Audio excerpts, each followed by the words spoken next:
FBI Director Christopher Wray, who announced his plan to resign at the end of the Biden term in January. Now, reacting to that announcement on social media, Donald Trump called it a great day for America and said Patel is the most qualified nominee to lead the agency, the FBI, in history. Wray is just 3 years short of his 10-year term. So let's go live to our nation's capital right now and CBS News political reporter Torian Small. Torian, how will this announcement impact Kash Patel's confirmation journey and process?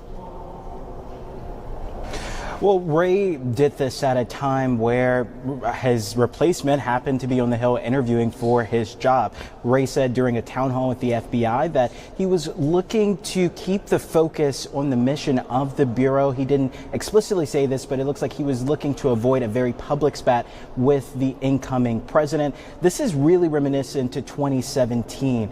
James Comey, his predecessor, was at odds with President Trump. Then he was, to put it nicely, publicly dismissed from his duties, which led to the nomination of Wray. So he was looking at two options here, either resign or be fired, like we saw happen with Comey in 2017. Republicans on the Hill, though, are supporting this because they feel like the FBI has been weaponized. So we're seeing a much quicker corralling around Patel versus the more controversial picks.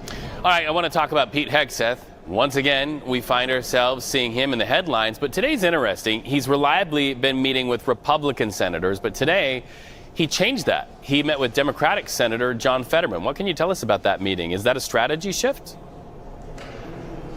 Yeah, Reed, initially this was a meeting set for the next round of Republican senators, including Senator Rand Paul of Kentucky, who did, after meeting with him today, say that he's going to lend his support for Hegseth's nomination. But the inclusion of Fetterman is an interesting one. This makes the first time Hegseth will meet with a Democrat.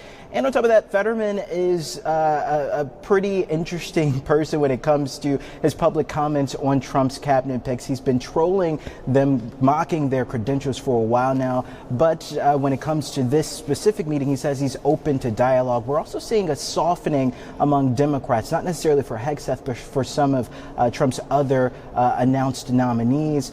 We saw Senator Cory Booker of New Jersey, as well as Senator Dick Durbin of Illinois, say that they will be supporting Marco Rubio for Secretary of State. We caught John Ossoff, Georgia senator, in the hallway, and he says he's open to giving Trump's nominees a fair shake. That, again, doesn't necessarily apply to Hegseth, but it is at least a softening from Democrats here on the Hill. All right. So we also want to ask you about the Capitol Police Chief discussing security threats targeting elected officials. Stay with us. We want to let our viewers hear what he had to say, and then we'll talk about it on the other side. Who knew that threats would go through the roof, the number of threats? Who knew that the tactics that folks that want to disrupt the lives and disrupt the work of members of Congress would do, would result in people, having, 50 people swatted in the last month, had people disturbed in the middle of the night in their homes because there's people out banging on pots and pans, and just the heightened threat level in this country has not gone down. So Chief J. Thomas Manger there, more than 50 swatting attacks in the past month, Torian. What is a swatting attack and how big of a threat is this?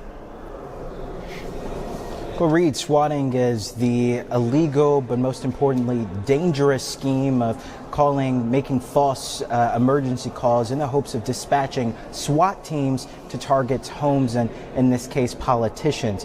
What's disturbing about this is, for example, just a few days ago, Congresswoman Marjorie Taylor Greene of Georgia was the target of a fake bomb threat. The police officers who responded, one in particular, got into a fatal crash with a woman in her town. She was pronounced dead upon arrival to the hospital. But Marjorie Taylor Greene commented on this in a social media post. She said she was heartsick around this incident, and she warned again just how dangerous this is, saying that these political threats have fatal consequences. So it's a very scary situation, and the frequency in which it's happening to politicians is obviously causing pause for the chief there.